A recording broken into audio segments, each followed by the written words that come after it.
they people. They had, like, you get up and go to work every day. You go to school. You get up and you do something.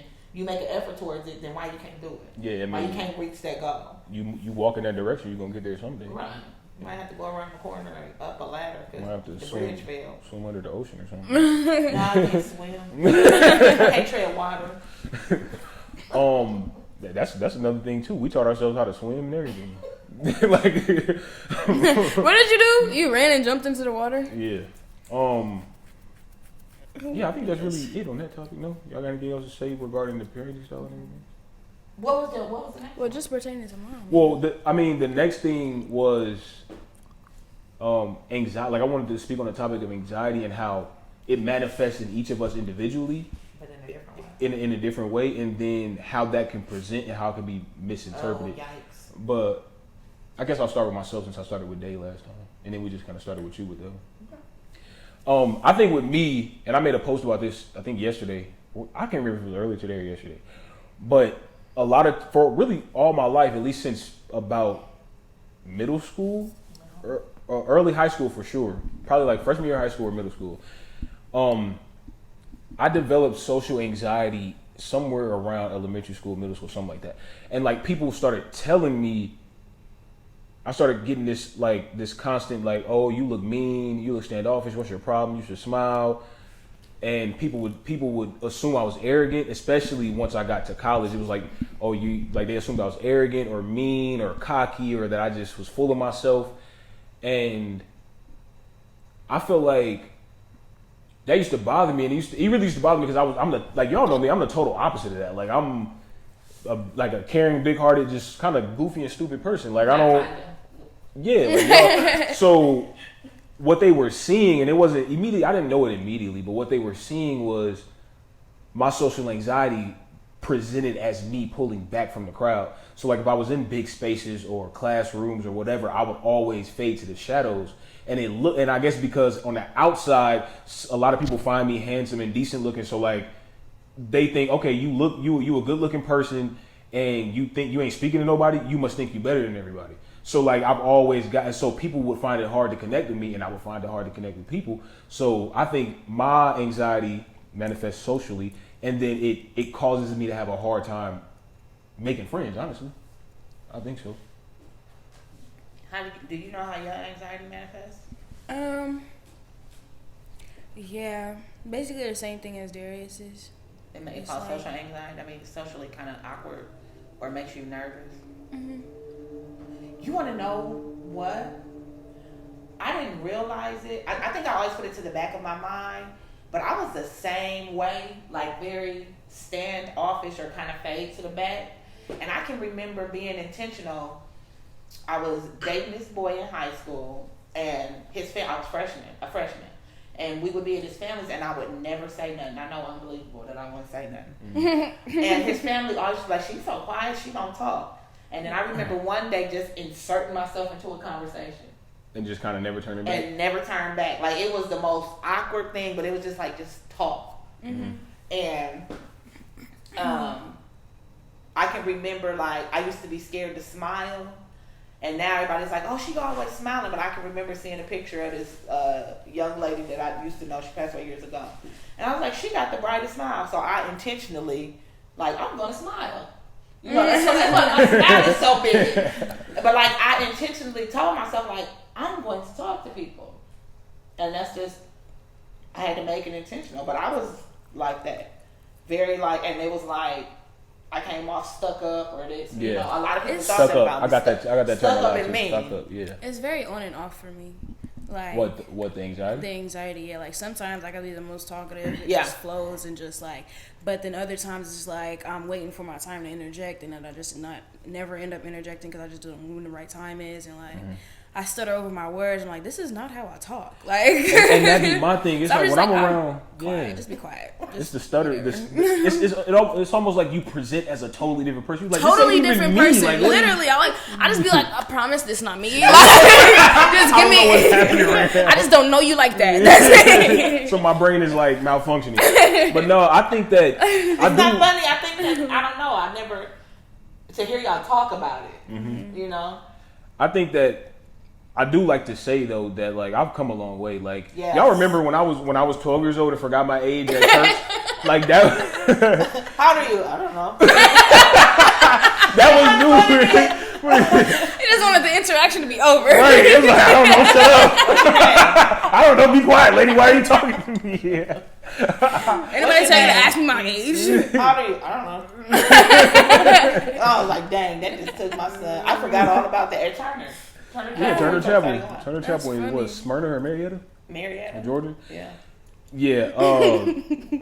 So like I've had social anxiety since then. It was way worse. Like I used to literally like if I knew I had to speak next, like my heart is pounding. It's in my like intestines. Like I'm literally shaking. And I've noticed because I took an acting class last year, and when I got up to present my project, I was mad nervous and like I could feel my body shaking. Yeah. But when I watched it back, I didn't see the nervousness on camera, so I'm like it's all in my head. Like I didn't even see me shaking. I remember the first time it was the summer college thing that I was doing when I was still in high school at UNO. I don't know, but it was Upper like this. Bound? I think something like that. But I had to go. Upper Bound. I don't know. I don't think it was Upper Bound. It was something adjacent. I don't know, but I had to go and do this presentation in it's this African history. Oh, your classes that you did and you got college credit for. College credit classes, yeah, whatever. Oh, you was dual enrolled. Probably. What is that?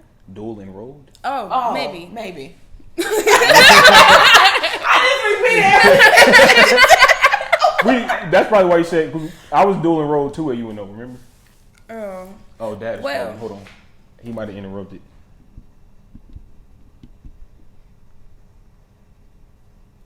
Don't forget your thought. Oh, no, it's still recording. Well, text him. Cause he's I did. That's what I was typing. I told him, hold on, recording. Okay. Hold on. I'm going to text. Where'd my phone go?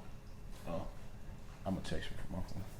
But, yeah, I had to do a presentation, and I was, like, too nervous to stand still. I was pacing back and forth, and, I don't know. It was just, like, I feel like that's more because I wasn't prepared for the presentation, though. But, I forgot my train of thought. I forgot what I was about to say.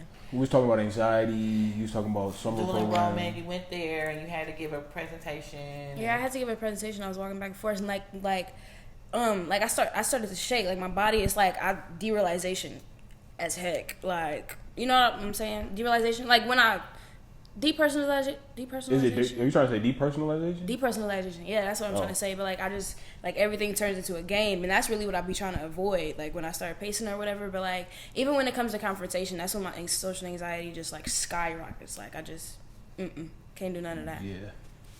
So it's like an out of body type of thing. Yeah.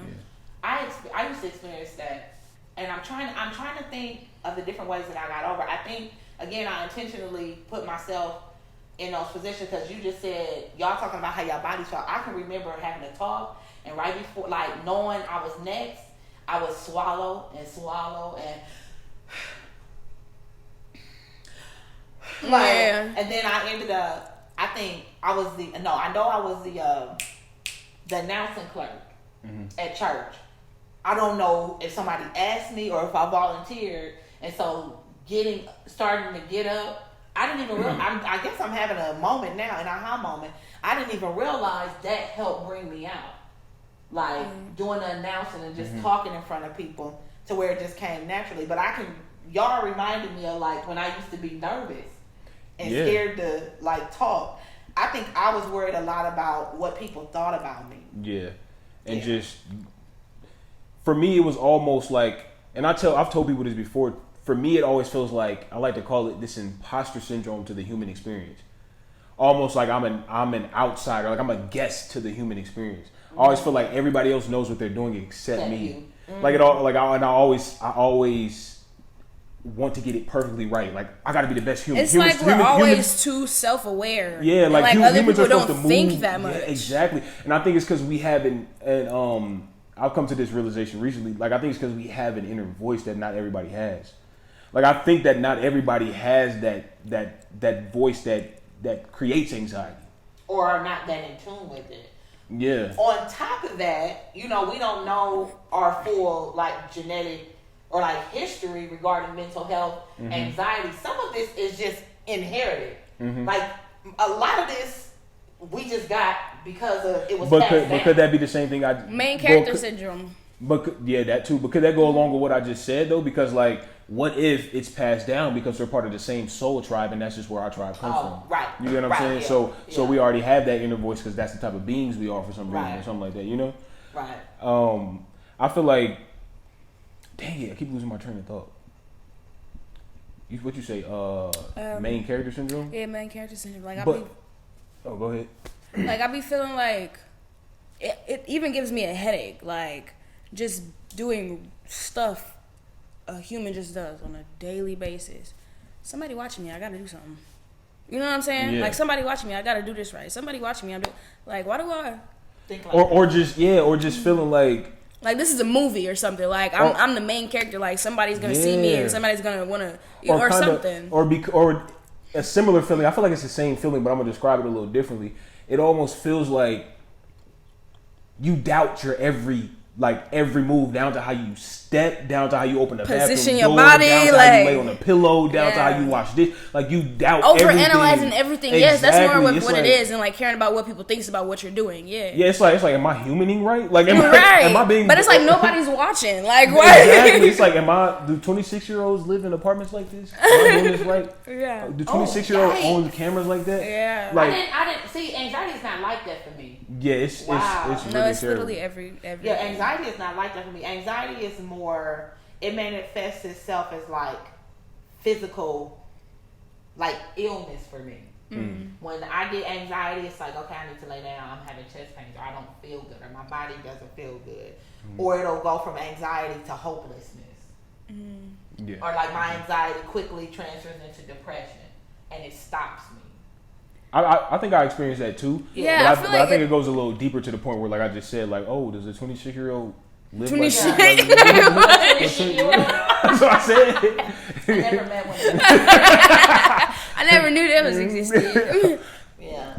So I don't or my anxiety is to the point where like, oh, okay, I'm shutting everything down. I don't want to do anything.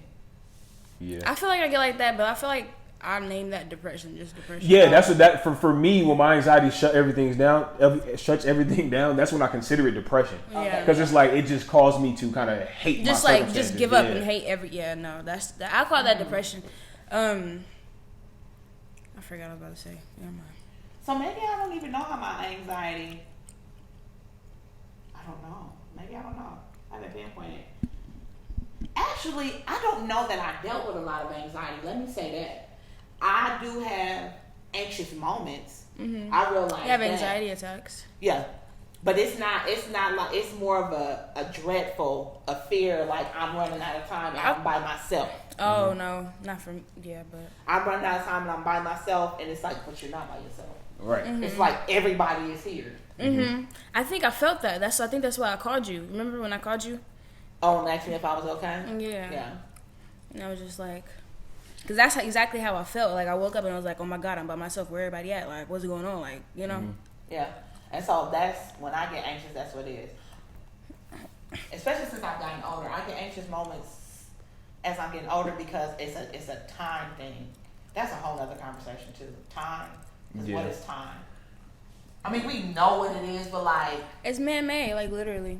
I mean, it's only. I think that's I can agree with that. It's man-made in a way, but it's like we do age, so it's like so time is a thing, but the way that it's set up, like per calendar year or whatever, like I get anxiety because like, oh my God, it's 2023 and it's April, and what am I doing? Who said you was gonna get this done at the beginning of the year? Who said this was actually April? This is just another day. You know what I mean? But that's so tough because you can say that, but it's also like my dreams and goals kind of contain things that run on those schedules. So it's like I have to be along those schedules. You know what I'm saying? Living in the human world. What I mean? Yeah. Well, society. I'm probably just gonna start a new life in the metaverse. You and I haven't had that, but I'm gonna just do something else in the metaverse. What were we talking about? We're talking about anxiety, and how it manifests. Yeah. Oh, that's what I wanted to say. I have gotten a lot better though. Like since then, I would like shake and be super nervous, but I'm at the point where I think that, I don't know if my Uncle Raydell told me this or if I just kind of like came with it. I can't remember. Or he told me something similar, but I had already came up with something like that. But basically, since I'm an actor, like I when I go into public places where I know like, okay, I have to go in here or I really want to, and I'm not gonna not go in here because of anxiety. What I'll do is I'll turn into Derek. Oh. Like Derek is my alter ego where like I've created. Yeah, well, sort of. I've created this alter ego that Derek is outgoing. He talks to everybody. He doesn't care. He doesn't. So like when I step into public places, I try to be Derek, and like I think I'm coming to the point where like Derek and Dareus are meshing into one. Mm-hmm. And that was the goal. I never knew that. I never knew that either. I didn't know who the heck Derek was. I'm like, who Derek? That's a role model? You heard him talk about Derek before? No, just now.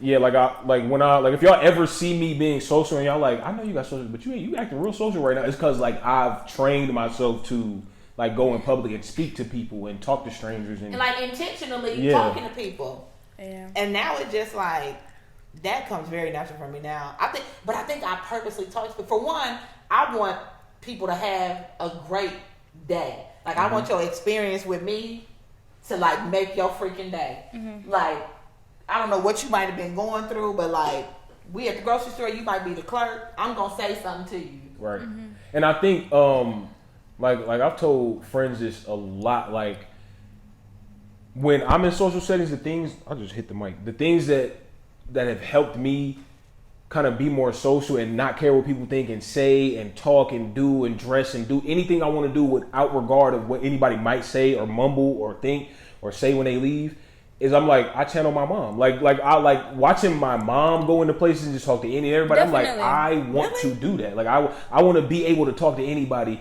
wear what I want to wear, talk as loud as I want to, no matter who's around. Like I want to be able to do that. Have you noticed like in grocery stores, like I would just randomly start talking to people? I don't know. Not you did? Yeah, I think I usually am able to tell when you're intentionally being social and when like you naturally are being social. Really? Yeah. Yeah, because sometimes I know when my anxiety is acting up and I try to overcome it, but then sometimes I know I just can't overcome it right now. Yeah. So it's like that's me. That's what I do too. Like when I feel my anxiety getting the best of me in public, I try to combat it by turning into Derek. Like I'll be like, nope. That's your phone. Yeah. Sorry, guys. Like, nope, we're going to talk to people. See if my dad texted back. He ain't say nothing. But yeah. What does it look like when what is the difference? Or you can just tell because it's me? I can tell because I know you. Nobody else will know. Like it comes off natural, but I know you, so I know. I feel like I know the difference. Yeah, and so now I genuinely, like if I'm talking to somebody, I'm genuinely interested in like what's going on. Yeah, I think I got so used to people.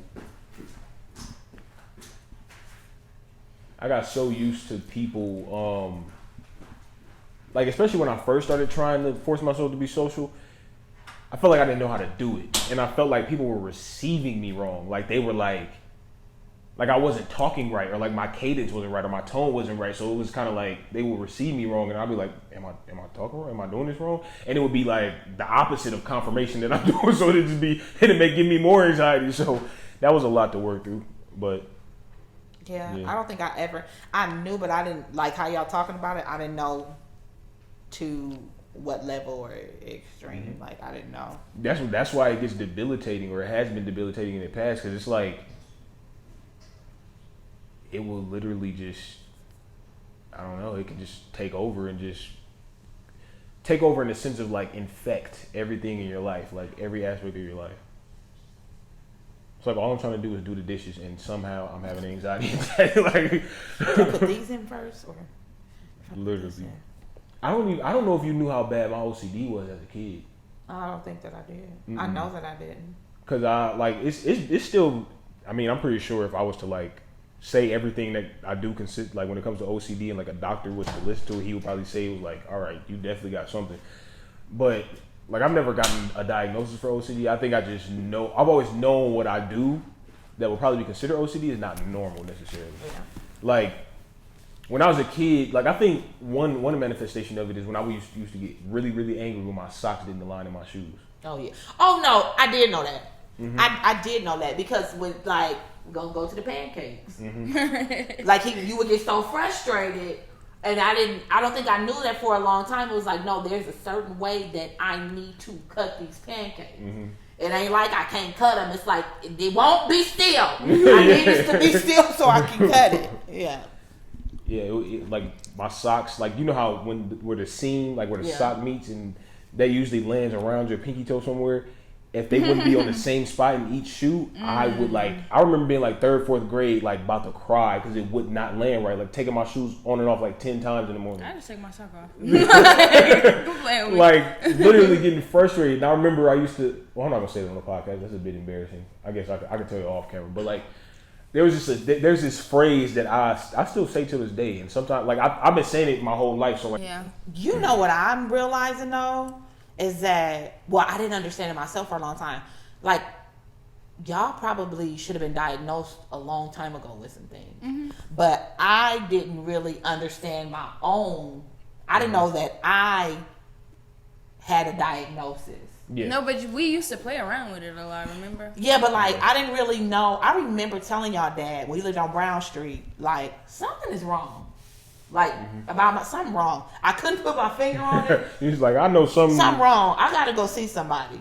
And then that's when I started asking questions, and like I got one uncle that let me know basically, no, there's some mental health issues in our family, like mental health issues, mental health disease. I hate saying issues. Yeah. But like mental health disease is a thing in our family.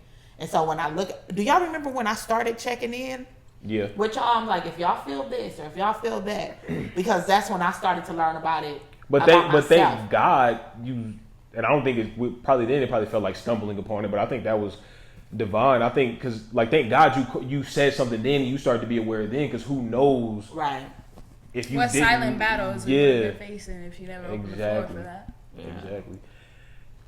I think that just to be clear, like there's no shame in like mental health disease there, because I arguably in my opinion, I feel like most of us deal with something, whether big or small. Yeah. And mental illness is the same thing as if you have like high blood pressure. Yeah. It's just you can't pick up anxiety and sit it on the table and. I can kind of pick my. It's over there right now. Well, let's leave it over there. It's in the box. But yeah, I feel like that's what I've actually never said that out loud. That felt kind of weird to like admit that because I feel like if y'all didn't understand mental health and stuff, that sounds really like somebody could easily be like, oh, that's crazy. Like, a lot of people say that. People will say that, but like that's people who don't experience this. Like, or everybody they experience it, but. That word you just said, crazy, people attach crazy to it. Right. Yeah. Like, for years, I heard my grandfather that I never met, I heard him described as, he was crazy. He was crazy. He was mentally ill. And with no diagnosis and no help. With no diagnosis and no help. Yeah. And then people would be like, call something crazy, like, but no, you know what I mean. No, you can't say crazy because it's not crazy. It's no diagnosis for it. Right. Yeah. That's like, you're not... Or ain't nothing wrong with them. They ain't crazy. I'm not crazy, but I do fight mental health disease. Right. I don't call you disabled or weak for having diabetes. Exactly. Like, he disabled. No. Right. Like what? I just had a joke that will probably be so.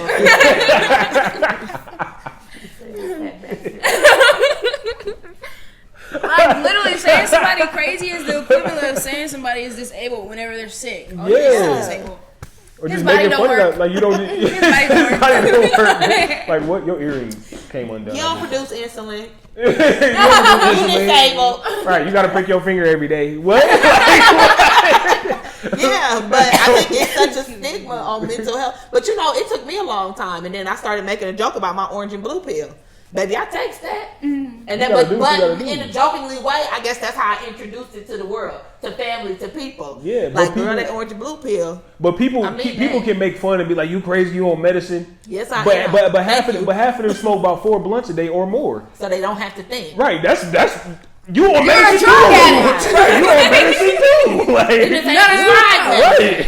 And that ain't, you smoke weed, that's you. Let's just say that. It's nothing against smoking weed. Oh yeah, nothing against that. But at the same time, if you're gonna say somebody crazy for taking some medicine, you're literally doing the same thing, but you're abusing it, using it for right. Yeah. Or drinking tequila or whiskey or something. Alcohol, like it's the same thing. Same thing. I take an orange and blue pill. You smoke blunt. Right, I take an orange and blue pill. You drink a 6-pack of Heineken every day. We just built different. Right, literally built. Like you built like a box.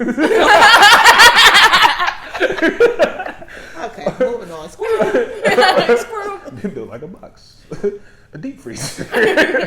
But a deep freezer. Well, I think that wraps up the anxiety portion of it. I do want to play the game now to wrap it up because we have been talking for a minute. Okay. Yeah, we've been talking for a good minute. But so we're gonna get right into the game. I want to call this game what do you want? What should we call it? Because I think we'll do it a few times. What? The I didn't get to say my part. Oh, okay. Go ahead. About anxiety, guys. I still have anxiety. It sucks, and I don't know how to deal with it. Amen. That's not what I was gonna say. Ooh, but my foot stank. Jesus Christ! I just smelled it when I took my foot out a little bit. No, but what I was really gonna say about anxiety was sometimes I have it, sometimes I don't. I really don't like to say that I have anxiety. You don't want to own it. Yeah, I don't want to own it because like once I really like, because I had like this time where I really wanted to like name everything I had, and like once naming it, I own it, and then like I look for it and everything, and like drives me crazy. And now it's yours. You own it. You know. Yeah. So I don't know. I don't know where I was going with that, but I see what you're saying with that because I like to like. For the sake of this conversation, I've been saying I have anxiety, but I like to say like I've dealt with anxiety or I deal with anxiety, but anxiety is not mine to possess. Like that's not because I don't want to hold that. Yeah, and I honestly don't know because I have never been diagnosed with anything other than what I've been diagnosed with. But they didn't say it was anxiety, but I think your diagnosis includes that. Really? Like, I guess knowing that you have a diagnosis and knowing you, I think that's included in your diagnosis. Mm. I mean, I don't. If I read about it, I wouldn't be surprised to see anxiety in it. You know what I'm saying? Yeah. But I don't think I deal with anxiety as much as I used to. I feel like that's what I was about to say. But when I was younger, it was really bad. I really had depersonalization a lot, like a lot, and it would go to the point to where I couldn't be around. Like, I couldn't go to the mall because there's too many people in the mall. Or, like, I just couldn't go do things because I wouldn't personally be there. My body would be there, but I wouldn't be there. Mm-hmm. But now it's way better. It's way better than that. Yeah. I can relate to depersonalization. This might be a little bit of a tangent, but I'm going to speak on it anyway. I think that there's some, I don't know if it's exactly depersonalization or something very similar, but I feel like I literally, like, all of my life I have lived in depersonalization. Like, I think most of my time is spent in depersonalization. That sucks. Like, because I always feel like it's sort of depersonalization, but it's also almost like also a main character syndrome. Almost like it feels like the world is a big test for me and me only. Like everybody else is a computer. That's like it feels so weird. I don't want to say that's anxiety though. That's what I'm saying. That's what I was trying to say. For me, and from my opinion, in my experience, that's not that doesn't really relate to my anxiety. Yeah. That just always feels like I always have a camera on me. Like I literally, my entire life since I was a kid, I've always felt like there's a group of people who've been watching me this whole time. Yeah, and like then that one time, I don't know if I showed y'all, but the September Fest, when they was recording me without my knowledge, and I was on the commercial, and that just solidified my thought of everybody watching me anytime. I didn't know that it made you feel like that. Yeah, so I'm like. So like you just watch TV and you come across the yes, I'm like, what?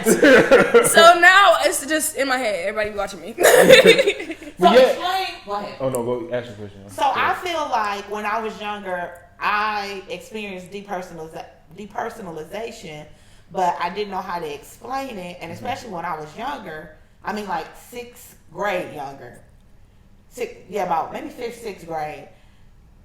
To me, it felt like I would have moments where so for instance, I remember my friend Nicole had a birthday party and it was at this hotel and we all in the room, but like the entire time we were there, I felt like I was floating or something. Mm-hmm. Like I was over here. Mm-hmm. Like that's depersonalization. Yeah. So I didn't know what it was then, but I couldn't like make mom understand. Like no, I knew I was there, but it felt like I had got outside of myself. Yeah, even talking about it a little bit ago, I was like, oh no. Yeah, like when you talk about it, you remember it. You like, oh yeah, I am like, and so you start to feel it again. Like it's kind of always there for me, but once I start talking about it, that's when I remember. And like if I'm not in control of it, I'll dive into this deep hole of like, oh my god, why do I exist? How do I exist? No, wait. wait, I'm here. So past and present are right here, right now. Because like, or past and future are right here, right now to make the present. And it would just get to a point where it's like, okay. And I would go through people that I know, like from all different walks of life, all